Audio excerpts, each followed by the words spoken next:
That's the future is bright. What I would say, yeah. So, there's a bit of a background. Obviously, I grew up in Hackney.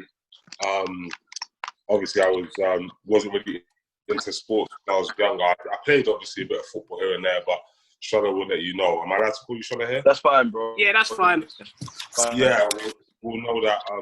Obviously, I wasn't the best at football or other sports, anything like that. But I kept on turning up. And then obviously after school, I was working at McDonald's, and I watched. I don't know if anyone here knows, but the world heavyweight champion Anthony Joshua. I watched him win the Olympic gold in 2012, and then while I was on a lunch break at McDonald's, and then it just really inspired me, and I said, I've got to take this boxing thing seriously, and then just dedicated the next 4 years just to making sure that I ended up at the next Olympics, and I was fortunate enough to qualify and go out and represent. And then obviously after that I've turned professional, and that's why more people probably know me as a professional boxer. I've won the British title, Commonwealth title, European, and as Shola said, my next fight is for the world title. So that's a roundup of myself on boxing anyway. What type of goal setting do you do? And do you think setting goals help you personally?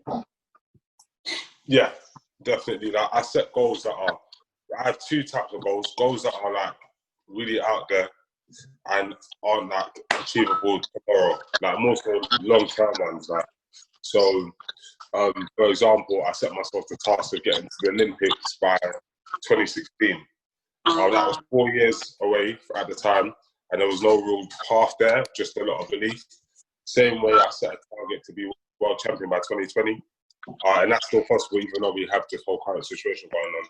So at the time, in 2016, becoming world champion in 2020 was like, it was a big task. It's achievable, but it was one that was a lot of focus for a long time. So I set long-term goals, and I also set short-term ones.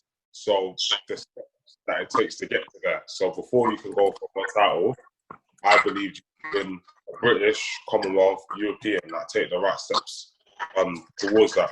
So I think that setting goals is very important in terms of like keeping you focused. So when you have an outlandish goal, sometimes you can lose track of it and lose focus because it's so far away. But it's important to set targets for here and now and targets for the future. So I'm sorry if I'm rambling, but if it comes to a time where, cool, for example, you set the time to win a fight or to win or score X amount of goals in a football match or in a season, the thing that's good for is that on the nights where, just as sports is, where you want to stay up a little bit longer or eat the wrong food or go meet that person or do whatever, when you've got that goal, it can act as a sort of deterrent. So it stops you from, you know what, I'm going to go to bed on time because I need to be fresh to be able to push myself a little bit further tomorrow. So I think it kind of keeps your eyes on the prize. I think goals are very important for me personally, and I think that they should be executed by anyone. You're right, Lawrence. Hey, how are you, Gabriel? I'm good, thank you. Basically, my question is, you know how you went to the Olympics? Did you win nationals before that, or? Well, no, I won the European title as an amateur. So I won the European tournament to qualify. But before that, I was on the Great Britain team, but I didn't win the nationals. I just went to the training camp, and then they saw obviously I was good, and then I just got selected to be on the team. And then from there, we had fights with other countries, and then I kept winning. So they just sent me to the qualifiers, and I was able to qualify. All right. You see how now in quarantine it's like, well, with me, before quarantine started, I had a fight a week before, and then I cut a lot of weight. But then now, during that quarantine, I'm training, but it's not as scheduled. Like, what's your schedule been like? Yes, pretty much the same. I've just been trying to stay fit. Do you know what I mean? So obviously I've been fortunate enough to have a gym. Shola's been here. He's seen what we're doing over on this side. So we're working right now. So I think that the main thing is just making sure that you stay in some sort of shape. So I go for a run in the morning, and then I come back and then do a weight session. I have weights in the house, or I do like a boxing session. So there's no coaches, so you just have to shadow box, skip, do your circuits, and that's it. All right. Yeah, that's what I've been doing. I've been going on my runs and trying to do what I can as well. But thank you. My first one is about, you obviously have lots of physical training.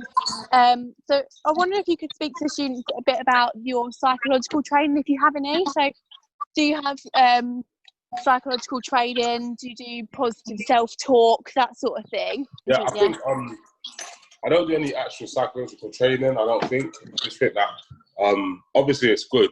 I've spoken to sports psychiatrists before, but I think that more so it's just like your personality and just working on certain stuff. So, for example, where I grew up, you kind of had to like be switched on, and just it kind of built a bit of character, and I think that translates into boxing and any life. But then outside of that, psychologically, you just have to train yourself to just remain focused and calm under pressure. So I think that's transferable, because sometimes it will be an exam, or it will be a particular game or a particular match or whatever. You just have to, that there's pressure on, everyone's watching, and your back can change or whatever, but you just have to just stay relaxed and just focus on doing what you do. So is there any sort of, have you got any examples of where you've not done that so well maybe, or have you always been really good at sort of controlling your levels of emotions and things? The only times I can think of is, penalty shootouts or something like that when I was younger.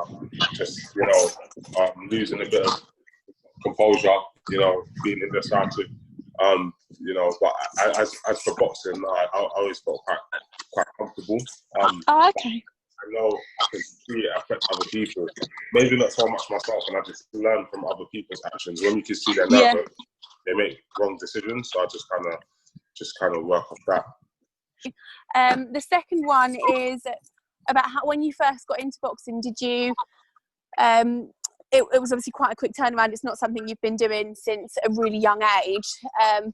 So how did you first get into it? Did you sort of just go to a gym, or did you look at doing your own stuff first? How did what were the first initial steps that you had? I was quite heavy, and I wanted to lose weight. So I tried lots of different stuff, but none of it was working. I used to hate running, because it was just like running without a goal. I had an altercation, and fortunately a boxer happened to be there, and he basically he watched and he said, you know what, you need to come down to the boxing gym and just give it a go, see what happens. You'll lose weight, etc. So I went down within that maybe the following week. I didn't really want to go, but I just went down, and then from the first day I loved it. Hitting the bags, just all of the sounds and the smells and stuff. Just really, I liked it. And for example, I train better with people, or like with a coach. I think so. Having people on top, and you have to be accountable at all times. So 10 push-ups. It's 10 push-ups, and if I want to do 5, the other boxers in the building will be like, no, you got 5 more to do. So you're always accountable. So I like that, and then it got me to go again and again and again. So that's kind of how I started off with boxing. Oh, great. How old was you at that point when you first started? 17. 17. Just almost 18. That's really good, because the students obviously in this group are about a similar age, so it's really good for them to hear how they can sort of turn around and make it at that sort of age. Just a quick one, Lawrence. I wanted to ask you, as an African man from a council estate who's gone through that bullying, how do you respond to what's happening right now in the news regarding George Floyd? Obviously, for me personally, it affects me. Just being able to just happen to, I don't know how much you want me to go in there, but just watching it unfold, and then obviously having to deal with certain stuff growing up. Obviously, we both grew up in Hackney, so there was a lot of profiling that went on back then. I'm not sure how it is for the younger generation now, but stopping searches and just always feeling a certain type of way. So when I see it happening across the pond and all over the world, it's something that it really affects me. Do you know what I mean? Obviously, I've done my bits so far with donations and protesting and stuff, but I feel like it's something that has to sort of be addressed well. I think protesting is one thing, But I feel that in the infrastructures, whether that's school or like in the police or in law, whatever it is, there needs to be sort of a whole shift and a change where like people in society don't feel victimized at all times. Lawrence, you went to UL, right? Yes. How did you find fitting training around studying for your degree? Unfortunately, I had a sports scholarship, so I was able to kind of mix the two well. The teachers were aware of it, so it kind of helped me with like little bits and bobs when I needed to go to train. You know, they'll send me the work and stuff like that, so they kind of accommodated towards it. So it was good. Did you ever find that the two would clash, and was you ever leaning towards one more than the other? Is this for a school? Because I want to be careful how I answer that question. But you know what I mean? So yeah, it was quite good all around. But obviously, boxing was my main passion and just what I believed I wanted to really do. So you know what I mean? I'd always lean towards that because how I kind of saw it was that you have one chance to be young and in your prime physically. So I always kind of wanted to push in that direction because I'd always want to, if anything, I'd always be able to go back and finish or do whatever. So I kind of, they were very helpful, but I'd always lean towards boxing.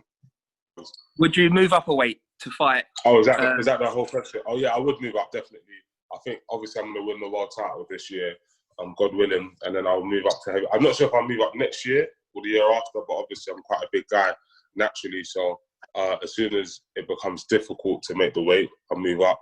And in terms of like skill for skill, obviously Anthony Joshua is someone that I would never actually fight, even though he's where the tens of millions are. I still wouldn't box him because obviously he's someone that's played a massive part in my career, and I see him as like a brother. So that's but in terms of the other people, for example, I've sparred with Tyson Fury, Joshua, all of the other top guys.